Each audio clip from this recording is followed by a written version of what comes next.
all four of them are in the proper temperature range for launch.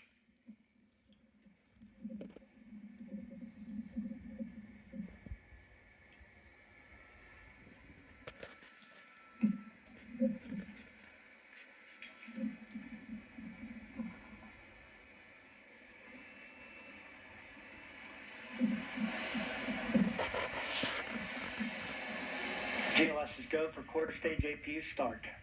Core stage APUs start. Those are auxiliary power units, high-speed turbines which provide pressure to hydraulic pumps that steer the RS-25 engines. We're going to see a gimbal test a little later at T-minus 2 minutes and 30 seconds. This is what allows that to happen.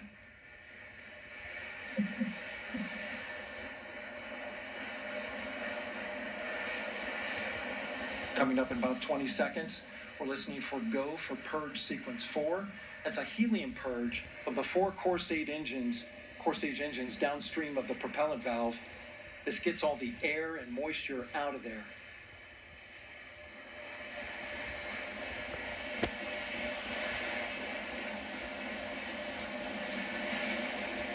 GLS is go for purge sequence 4. Moving through the milestones. All is looking good.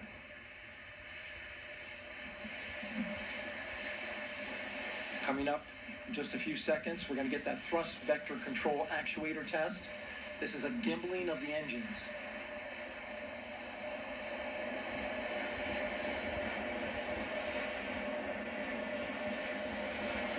There are the 4 RS-25s, 3 of them Shuttle Heritage, 1 of them built from shuttle parts. And there you see them moving.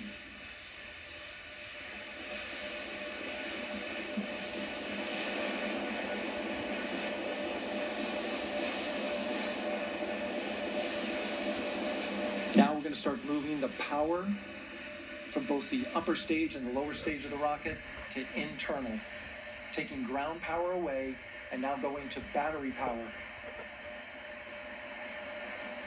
GLS is go for upper stage internal power. Our power is removed from the rocket's upper stage, the ICPS, and it's been switched to battery. Same milestone for the lower core stage coming up at T-minus 1 minute and 30 seconds. Right now, the 4-person Artemis 2 crew is 248,000 miles away from the moon. And if all goes well, they will fly by it in 6 days. GLS is go for core stage to internal power. All right, there's the rocket's core stage, which houses 3 flight computers, is now on its own power. There's no more hold time because there's no more margin on these batteries. So we would have to recycle back to T-minus 10 to recharge if we had a hold.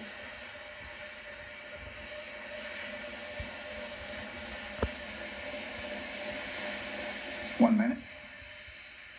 Right now, the rocket does not know what the T0 is, but coming up at T-minus 33 seconds, control shifts from the ground launch sequencer to the rocket's onboard autonomous launch sequencer, or ALS. The rocket will count itself down, but honor any holds that could come from the ground. Now, shortly after liftoff, Houston will take control of the rocket, and my colleague Gary Jordan will take over commentary. GLS is go for ALS. Great call out. The rocket is on its own.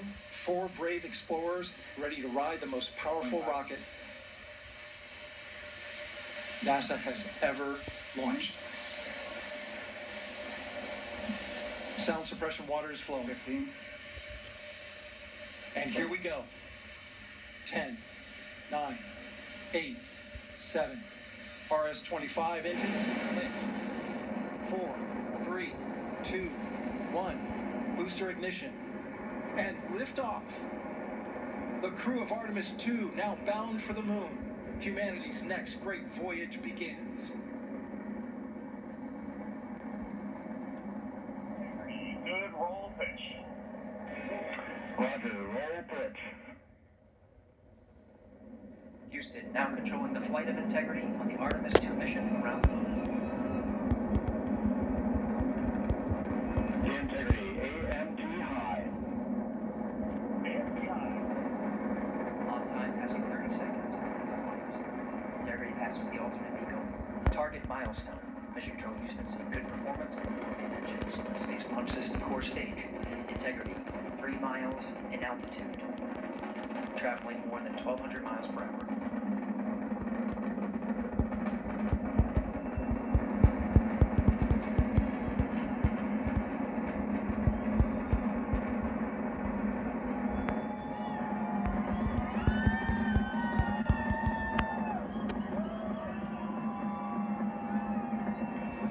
Mission elapsed time, passing 1 minute, approaching max gear.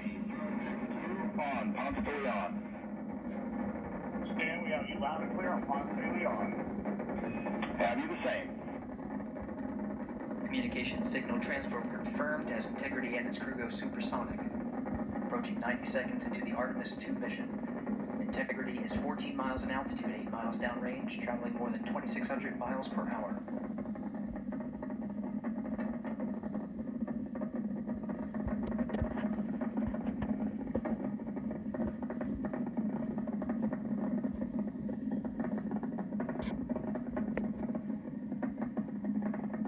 Minute 50 seconds of mission elapsed time, standing by for main engine throttle down to 85%, ahead of solid rocket booster separation, expected at the 2-minute 9-second mark. We see throttle down.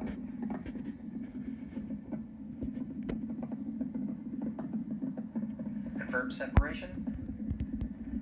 Main engine's throttling up, guidance converged.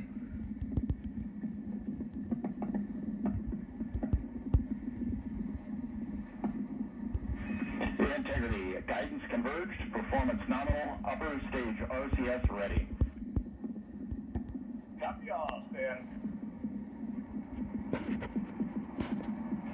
Integrity, SM priming complete. SM priming complete. 2 minutes 45 seconds of mission elapsed time into the Artemis 2 mission. Thrusters on Integrity and upper stage confirmed in a ready state, ahead of service module fairing separation.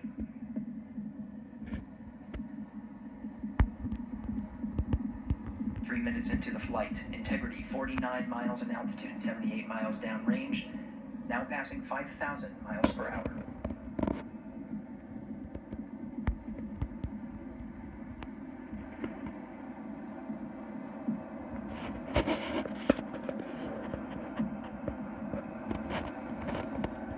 Standing by for launch board system jettison. Houston Integrity, good last jettison, great view. Copy jettison, Team Eco 8+02. We see the same on board, Stan. And Houston has you loud and clear on Tigris at the common line. Outstanding, Stan, we have you the same. 3 minutes 50 seconds into the flight of Artemis 2, Wiseman, Glover, Cook, and Hansen cross the boundary to space with good comm checks. GPS signals acquired after last jettison now working on internal checks to verify accuracy. Flight Dynamics Officer analyzed the time of main engine cutoff, confirmed at 8 minutes 2 seconds, time of MECO.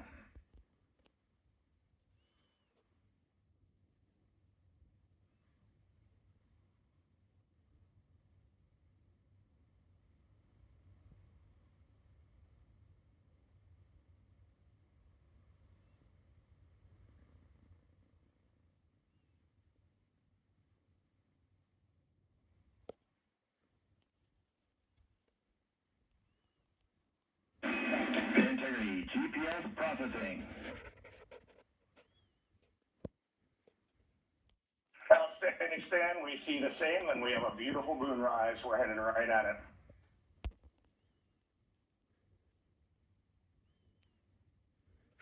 Approaching 5 minutes into the flight, Commander Reed Wiseman confirms he has visuals of his destination. GPS guidance, navigation, and control software finishes internal checks and sends to navigation channels. Integrity, 3 engine press. 3 engine press. On time, now passing 5 minutes 20 seconds of mission elapsed time into the Artemis 2 mission. At this point, 3 good main engines are all that's needed to carry Integrity to a nominal main engine cutoff target. Though at this time we're seeing 4 good engines here in Mission Control Houston. Integrity, 75 miles in altitude, 330 miles downrange, approaching 10,000 miles per hour.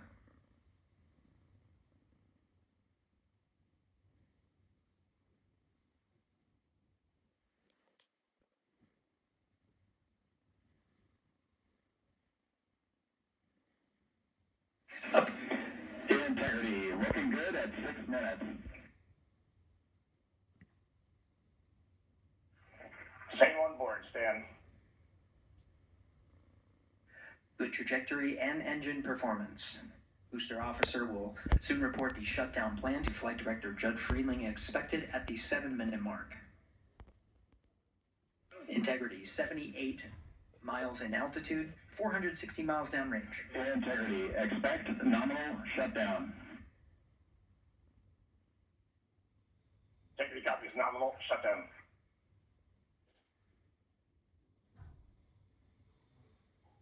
Six minutes 40 seconds of mission elapsed time. Shutdown plan is as expected.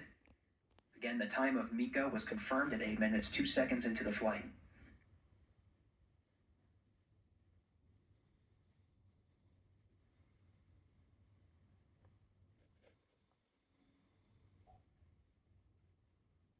Seven minutes of mission elapsed time. Throttling down as we approach the abort once around option. Milestone at the 7-minute 30-second mark.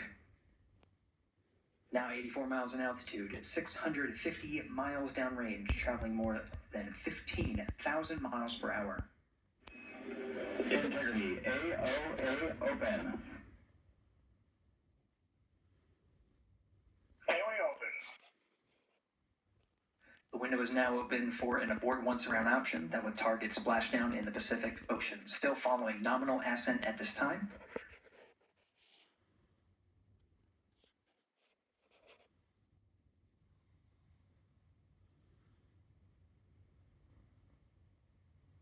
About 10 seconds remaining until the main engine cutoff of the Space Launch System core stage. Standing by for confirmation of MECO and core stage separation.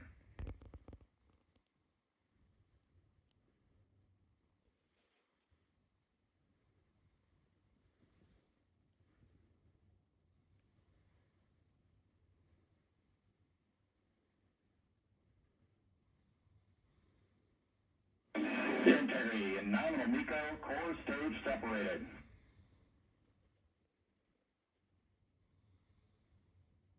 We see the same on board, Stan.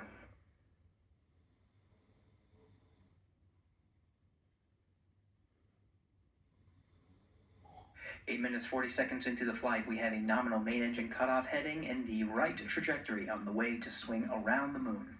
Core stage has separated, done its job. The Space Launch System upper stage, the interim cryogenic propulsion stage, or ICPS, still attached to the Orion spacecraft.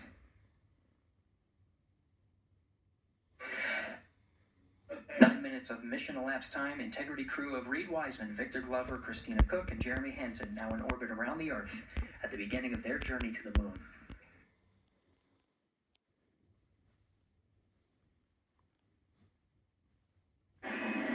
Integrity Houston, looking ahead to PRM numbers so far per the pad.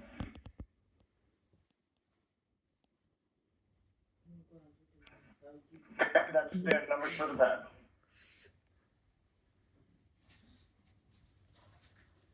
Capcom Stan Loves now reminding the crew that the parity race maneuver time of ignition is as expected prior to booster ignition. That time being 49 minutes 50 seconds of mission elapsed time.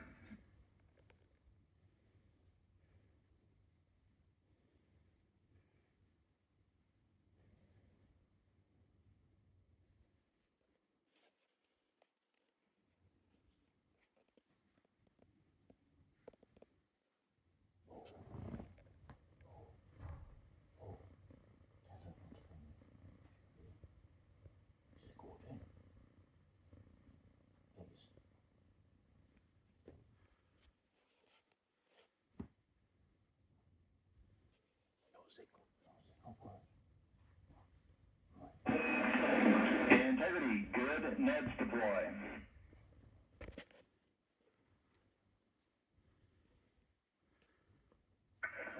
Copy that, Stan. Good, Neds.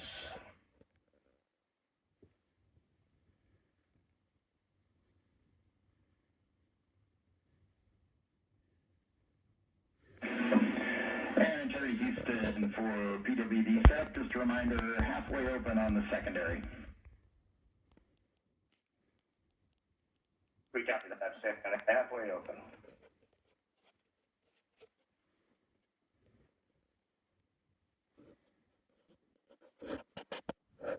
Passing 11 minutes of mission elapsed time. Here, overhearing the conversation between Capcom Stan Love and Commander Reed Wiseman, already passing some milestones. We have a good nozzle extension deployment system. That is confirmed, complete. We also have the visors are confirmed up. Now past the dynamic phase of flight, that is ascent. Their launch and entry suits that provided them an extra layer of protection. Now not as needed. They're going to raise those visors. And later in today's mission, they will begin to egress or get out of the suits to begin some of their initial tasks of activating some of the systems aboard in the Integrity spacecraft.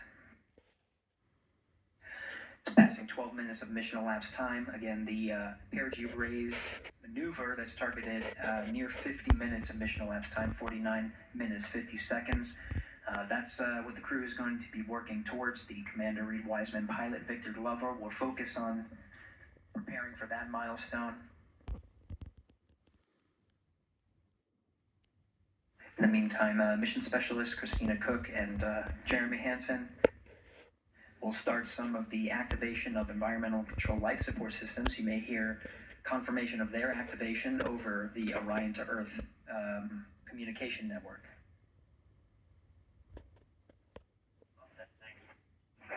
Houston, C3 Aux Tower back in auto.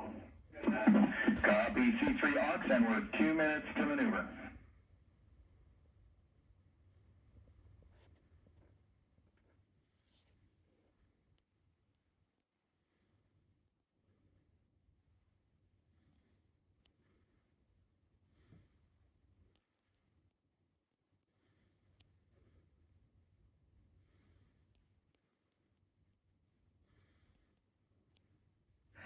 "13 minutes and 30 seconds of mission elapsed time. We're going to continue to follow the crew of the Artemis 2 mission. They are beginning their journey around the moon to verify the systems that will take us to its surface. An incredible ascent. Artemis 2 is underway. Reed Wiseman, Victor Glover, Christina Cook, and Jeremy Hansen begin their journey to the moon. Still milestones to come up as we await solar array deploy and the critical burns that will get Integrity into high Earth orbit around the Earth before engines are fired to get us around the moon. We'll keep tabs on Integrity and its crew from here in Mission Control Houston. But for now, we're going to send it back to you, Megan and Nicole at the Kennedy Space Center. Very jealous to hear how the launch experience was over on the Space Coast.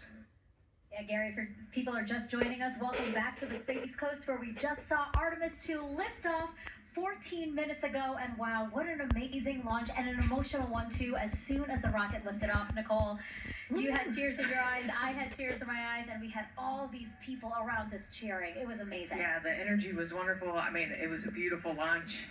We've got 4 friends and family members headed to the moon. It's pretty amazing. Yeah, how does that make you feel as someone who, is an astronaut as well, but also, as you said, friends? Yeah, so proud of them. Man, we don't have the words in the English language to describe this kind of an event, and pride, love, so many emotions. They are truly breaking some barriers, and hopefully, as Gary just said, they've got a long day ahead of them, so wishing them well on everything, but so far, what a beautiful launch to watch. Yeah, to be returning to the lunar orbit in more than 50 years. Maybe they go farther from Earth than any other humans before them. Maybe they see parts of the moon that we've never seen before. I mean, what a great start to what could be all of these milestones that we break in just a 10-day mission. Yes, what a way to welcome in the Artemis generation. Yeah, how do you feel? I mean, we saw some beautiful shots we were covering of course, the rocket, of course, the Earth falling away as we continued up into our ascents, but also some of those crowd shots where we saw young and old just emotional, overcome by this history-making moment. Man, we are going back to the moon for all, and we saw that today. We saw that in all the crowds, and yeah, you guys just saw that view, the sunrise or sunset. I guess they just made it over the crest of the Earth, and you could see the sun peeking over. One of my favorite views from space, and I can't imagine what they're looking at now, and I can't wait to see what they're looking at in about 5 or 6 days. Yeah, and I know a lot of people are like, you know what, I'm surprised this launched on the first try, because we know, like any little thing, we have to be keeping safety in mind, and we want to make sure we're ready to go, but we were ready to go, and I think it surprised a lot of people. What a wonderful surprise on this Wednesday evening. It did, and it kind of surprised me as well, but it's just a testament to the team here that has been working so hard on Artemis. Artemis 1, we learned a ton of lessons. We learned a ton from the wet dress for Artemis 2. We were able to go in, fix those things. We even had a couple mishaps today, not mishaps, but a couple, anomalies today that the team creatively came up with solutions for. Mm-hmm. It's just a testament to the teamwork that gets us to the moon. And so we can continue to watch Christina, Reed, Victor, and Jeremy on their way now to the moon in Earth's orbit and awaiting the next in-flight milestones, deploying Orion's solar arrays. So why don't we get back in with Mission Control and Gary. Hey, thank you, Megan. Again, we're following along in the action. It is a long day. They have a number of procedures they need to get to immediately in their timeline. And Integrity Houston, crosstie is on board per the FTDM.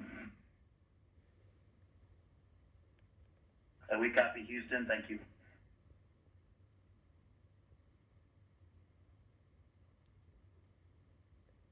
Cross-tie referring to flight controllers here initiating a connection between some of the batteries aboard the Orion spacecraft, allowing for an even distribution of power. This is the flight control teams that took us through ascent of the Artemis 2 mission today. Right now we're, as you see, passing 18 minutes of mission elapsed time. The Orion spacecraft integrity and the interim cryogenic propulsion system are maneuvering tail to sun. It is in this orientation, this attitude. Any words on that momentary caution?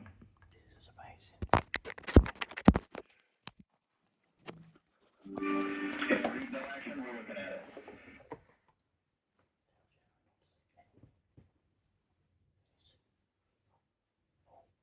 Commander Reed Wiseman verifying what is being routed to his displays aboard Integrity. Propulsion engineer confirming that no action is needed at this time. They're pressing through with their nominal procedures to prepare for the perigee raise maneuver, and of course the solar array wing deploy ahead of that.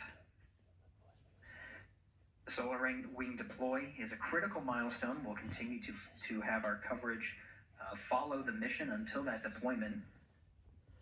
Successful launch is just the beginning. The deployment of the solar arrays and successful confirmation that those solar array wings are drawing power is a significant milestone, and says to the flight control teams that we will continue on today's mission. Power needs to be drawn to continue through some of the next milestones.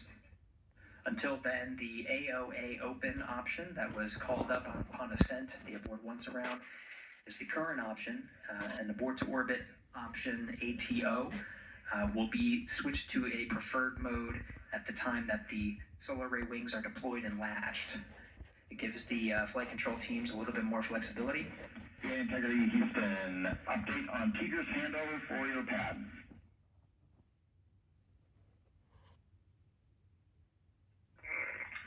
Give us just 1 minute. And Stan, you can read it. Ike is ready to copy.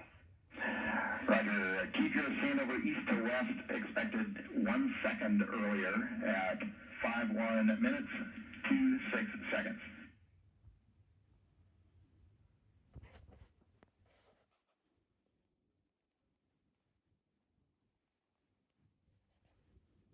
Stan, we copy 1 second earlier for 5126 Teeters east to west, and saws are starting to deploy. Thermal knives are firing. We concur. Thanks for the report.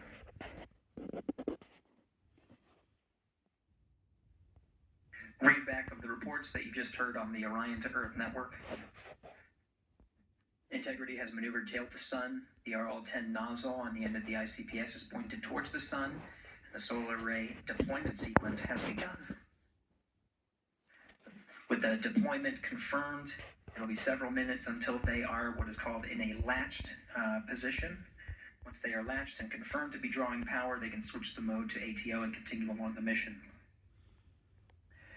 The teacher's handover at the pad, that message meant the crew was provided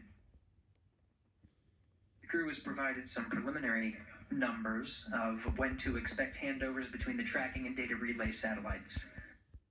Currently orbiting Earth at an altitude of 545 statute miles above the Earth, they are in a near-Earth network communication system. The tracking and data relay satellites, geosynchronous satellites that are stationed about 23,000 miles above the Earth. After the Apogee rays burn, that occurs later today, the burn itself will put them in an altitude that surpasses the range of the tracking and data relay satellites, and they will transition to the deep space network today. And Terry, for prompt messages, we see 2 temperature measurements right near the line. It's a momentary message you saw earlier. We're going to suppress those. It's helium heater 2 T1 and heater 1 T1. They're going suppressed. Integrity, thank you. We see the same. This is amazing. Never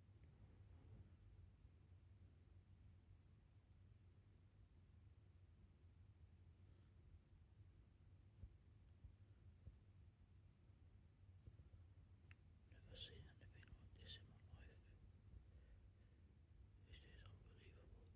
unbelievable. This is great. This is Mission Control Houston, passing 23 minutes of mission elapsed time into the Artemis 2 mission. This is amazing.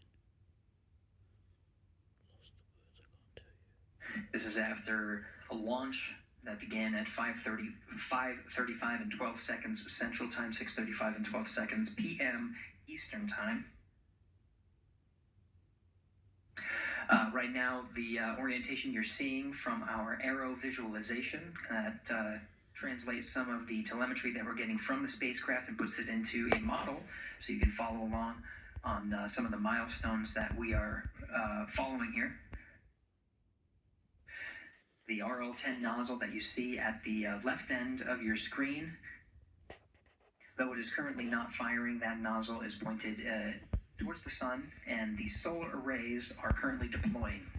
From this visualization, they look fully stowed in a position. Integrity, we are happy to report that Jeremy has the O2 sensors on. Copy O2 sensors.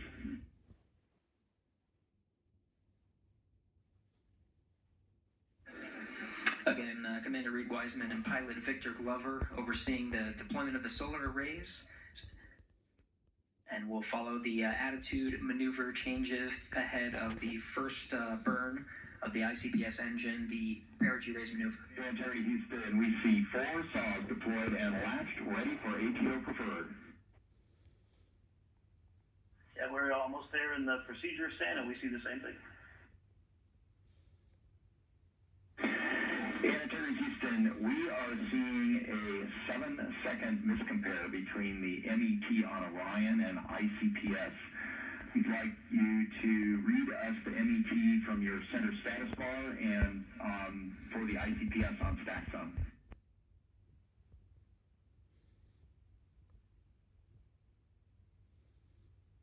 And Stan, we see a absolutely precise alignment. MET 25, 14, 15, 16, precisely aligned with ICPS MET. Copy, thank you for that. We'll investigate a ground issue. And Houston Integrity, ATO preferred set. Copy, ATO preferred.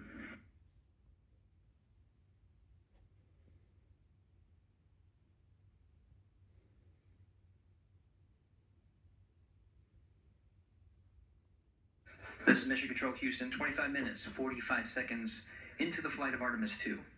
We have confirmation that all 4 solar array wings are deployed and latched.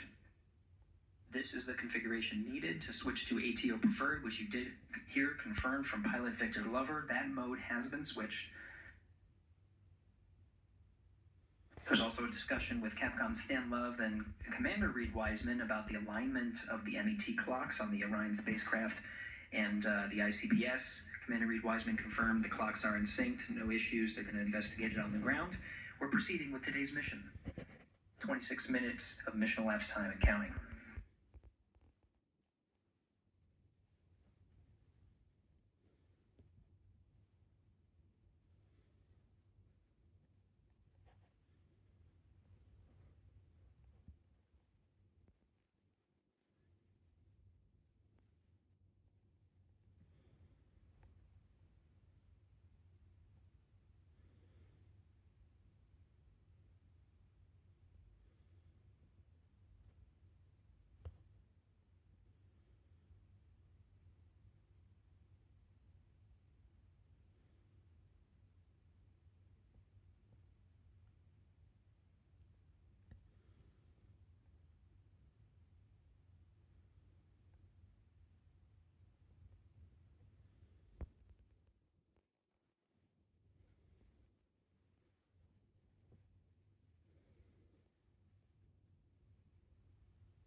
This is Mission Control Houston. We're approaching 28 minutes of mission elapsed time into the Artemis 2 mission.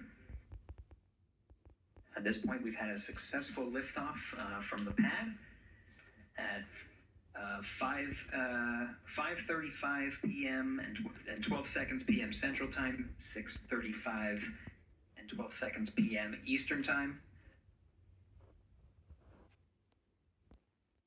We've had a good main engine cutoff, core stage separation, and a good trajectory to begin today's mission.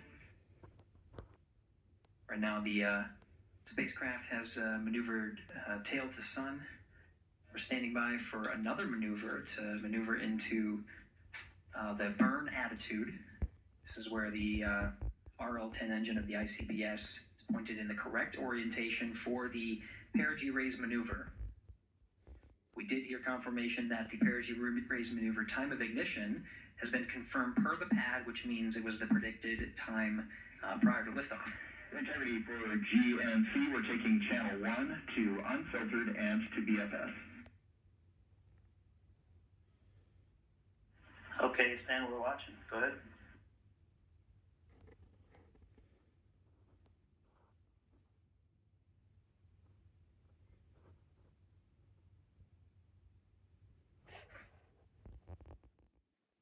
Capcom Stan Love reading up to the crew of Integrity. It will switch the navigation source from channel 1, standing by for confirmation that that switch has occurred. Pilot Victor Glover will receive confirmation when, and as at least watching to confirm that that switch has occurred. Again, the perigee raise maneuver that we're heading towards, not too long from now, we're actually inside 20 minutes at this time from the time of ignition of the perigee raise maneuver. We did have a successful deployment and latched of all 4 solar array wings. This is the configuration needed to commit to the perigee raise maneuver.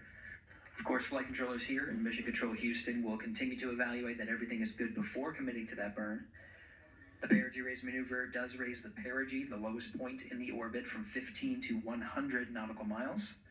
The 100 nautical mile mark is needed to continue in low Earth orbit and hit the target for the apogee raise burn.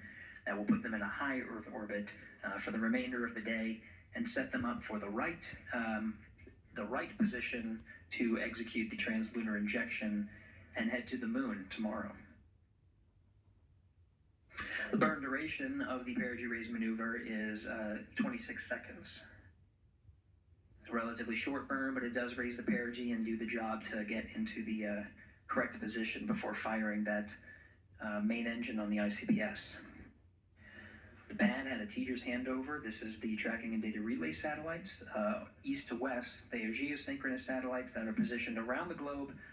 And as Orion makes its way around the Earth right now, above the west coast of Africa, at an altitude of about 923 statute miles, and counting.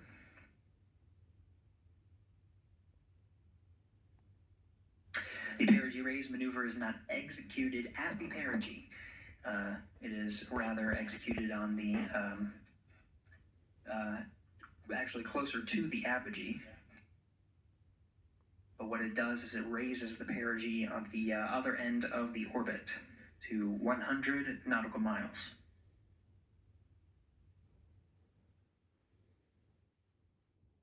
The 26-second duration burn does not conflict with the time that they've reported of the tracking and data relay satellite handover from TGERS east to west. Again, geosynchronous satellites that are used not only by Integrity today, but the International Space Station as well.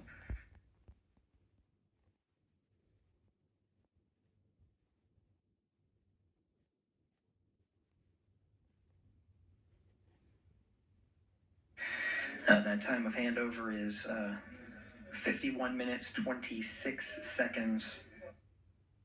Plenty of margin before the perigee raise maneuver cutoff happens, and the trajectory is analyzed to see whether it was a good burn. A good burn means that the burn was performed as expected and sets the trajectory on course for that 100 nautical mile perigee target mark.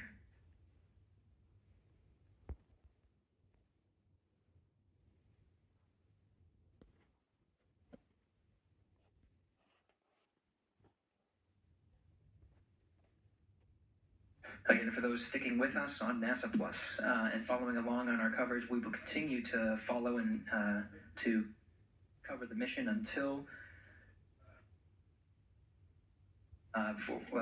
we'll continue to cover the mission 24/7.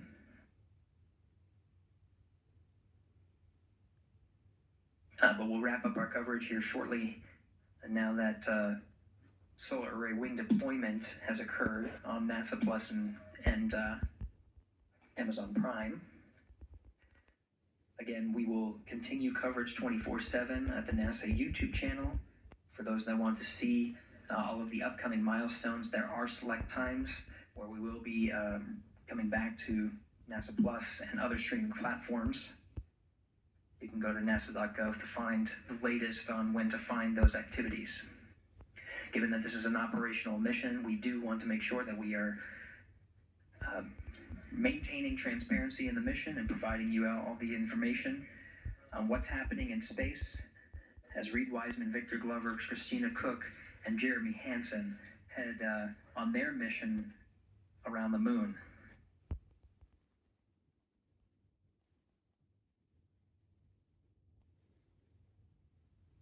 Inside Integrity at this time, again, the solar array wings have deployed. The Integrity is maneuvering to its burn attitude ahead of the execution of the perigee raise maneuver. Overseeing these steps is primarily done by Commander Reed Wiseman and pilot Victor Glover. Mission specialists Christina Cook and Jeremy Hansen focusing on some of the system activation inside of Orion, namely the environmental and control and life support systems. The activation and checkout of some of these critical systems are very important to continuing on the mission, making sure that those systems are in a good condition and in a reliable condition to provide the necessary environmental and control needs of the crew, with humans on board through the duration of the mission that extends 10 flight days.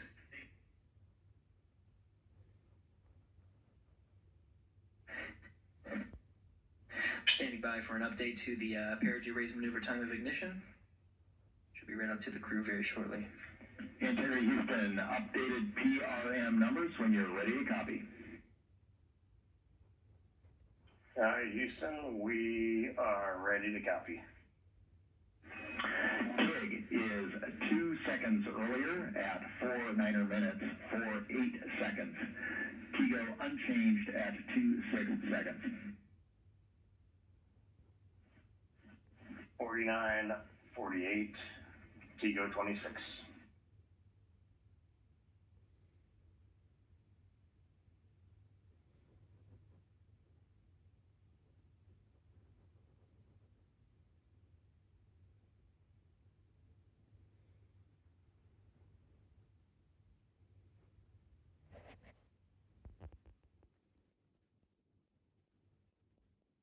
This is Mission Control Houston. With that update, we are approaching a little more than 13 minutes from the time of ignition of the perigee raise maneuver. That time updated to be 2 seconds earlier was 49 minutes 50 seconds of mission elapsed time.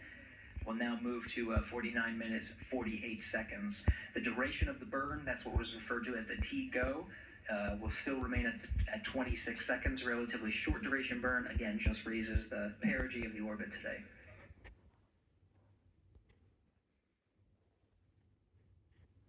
Making sure they hit the mark on that time of ignition is the primary concern of Commander Reed Wiseman and pilot Victor Glover.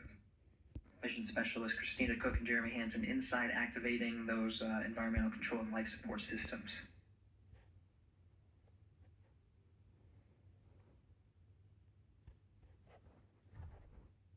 At this time, all 4 crew members are wearing the launch and entry suits. Integrity Houston, for Optimus on the PCD, we have time update instructions when you're ready.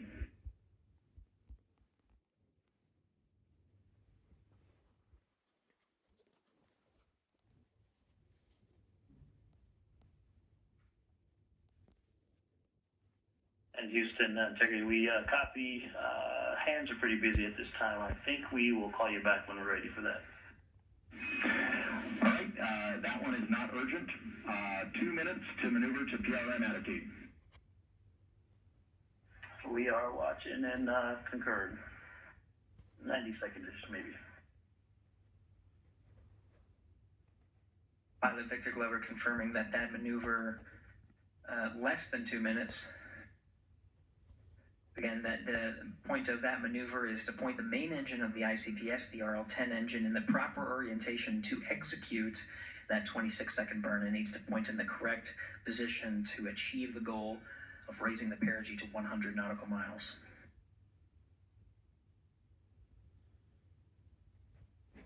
You heard some of the environmental control system activations over Orion to Earth.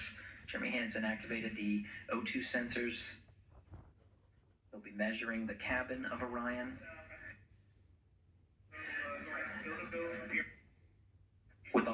During all of the activations, here on the ground in Mission Control Houston, Flight Director Judd Freeling is doing a poll with all flight controllers in the room to see if we are in a go position to go ahead and execute the perigee raise maneuver. Once concluded, Stan Lev will report it back up to the crew, and we'll stand by for that.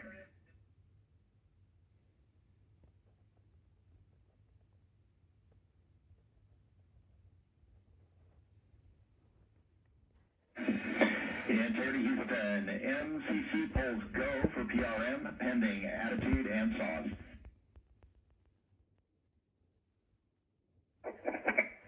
Hey, we copy. MCC is go. Maneuver starting.